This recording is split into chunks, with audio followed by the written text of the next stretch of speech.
Assalamualaikum warahmatullahi wabarakatuh. Anak-anak, kita bertemu kembali. Di pembelajaran kita kali ini, kita sudah sampai pada menelaah unsur buku fiksi dan non-fiksi. Setelah sebelumnya kita sudah mempelajari tentang menggali informasi buku fiksi non-fiksi, kemudian dilanjutkan dengan membuat peta konsep buku fiksi non-fiksi, dan sekarang kita beralih ke menelaah unsur buku fiksi dan non-fiksi.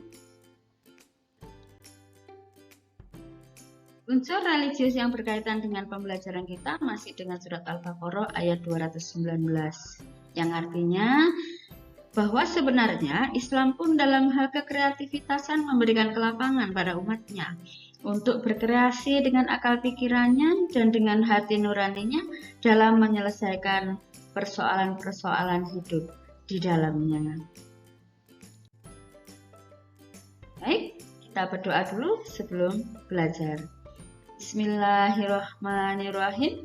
Raditu billahi rabba wa bil islami dina wa bi Muhammadin nabiyya wa rasulah rabbi zidni ilma warzuqni fahma. Baik anak-anak, kita akan mempelajari kompetensi dasar untuk kali ini. Kompetensi dasar yang akan kita pelajari adalah menelaah unsur buku fiksi dan non-fiksi yang dibaca. Sedangkan tujuan pembelajarannya adalah selama dan setelah pembelajaran ini, siswa diharapkan mampu untuk menelaah unsur buku fiksi dan non-fiksi yang dibaca.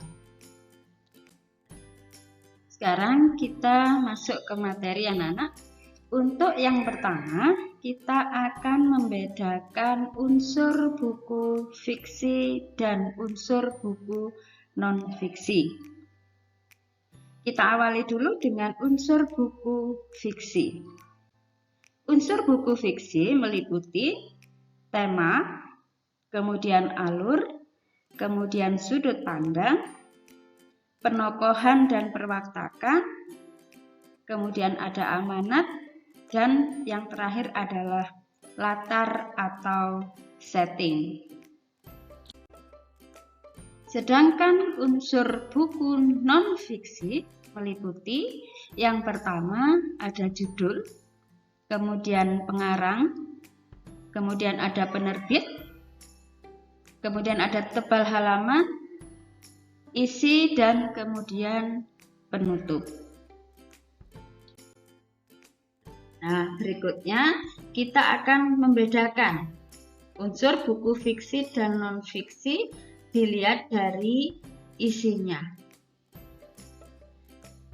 Untuk aspek yang pertama yang dibandingkan adalah dari sisi bentuknya, dari sisi bentuk teks. Kalau teks buku fiksi bentuknya adalah narasi.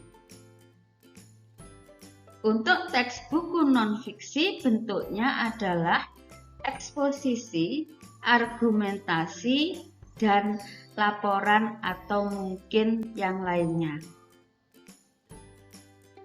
Aspek yang kedua adalah dari sisi pemerolehan data. Untuk teks fiksi, pemerolehan datanya bisa dari imajinasi atau hayalan kita. Sedangkan untuk teks buku non-fiksi, datanya diperoleh dari penelitian ilmiah. Untuk yang ketiga, kita lihat dari sisi sifatnya. Kalau teks buku fiksi sifatnya adalah tidak ilmiah. Sedangkan buku non-fiksi sifatnya adalah ilmiah. Dari aspek bahasa, teks buku fiksi tidak tunduk terhadap kaidah bahasa Indonesia. Jadi dia bisa menggunakan bahasa-bahasa yang tidak baku. Mungkin bisa berupa bahasa-bahasa gaul atau dialek-dialek daerah. Sedangkan untuk teks buku non-fiksi bahasanya adalah selalu tunduk terhadap kaidah bahasa Indonesia. Artinya bahasanya bersifat baku atau resmi. Kemudian aspek yang dibandingkan adalah dari fungsi teks. Untuk buku fiksi, fungsinya adalah sebagai hiburan kepada pembaca. Sedangkan untuk buku non-fiksi, fungsinya adalah untuk menambah pengetahuan. Yang terakhir, aspek yang dibandingkan adalah dari sisi makna. Di dalam buku fiksi, maknanya kadang menggunakan makna konotatif dan gaya bahasa atau majas. Sedangkan di teks buku non-fiksi menggunakan kata denotatif atau makna sebenarnya, kata-kata yang bermakna sebenarnya. Itu perbedaannya anak-anak. Nah, sekarang berikutnya Budi akan tampilkan contoh dari telaah unsur buku fiksi. Jadi yang Budi contohkan adalah telaah unsur buku fiksi.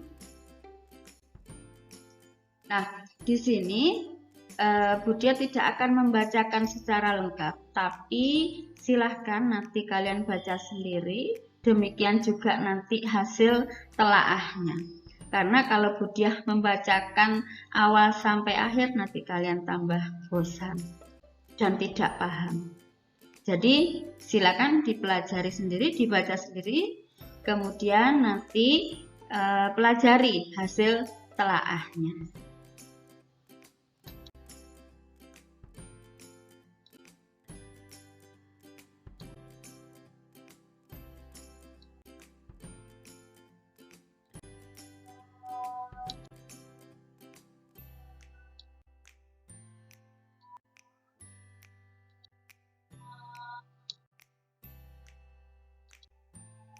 Nah, sampai di slide ini anak-anak silakan belajar sendiri.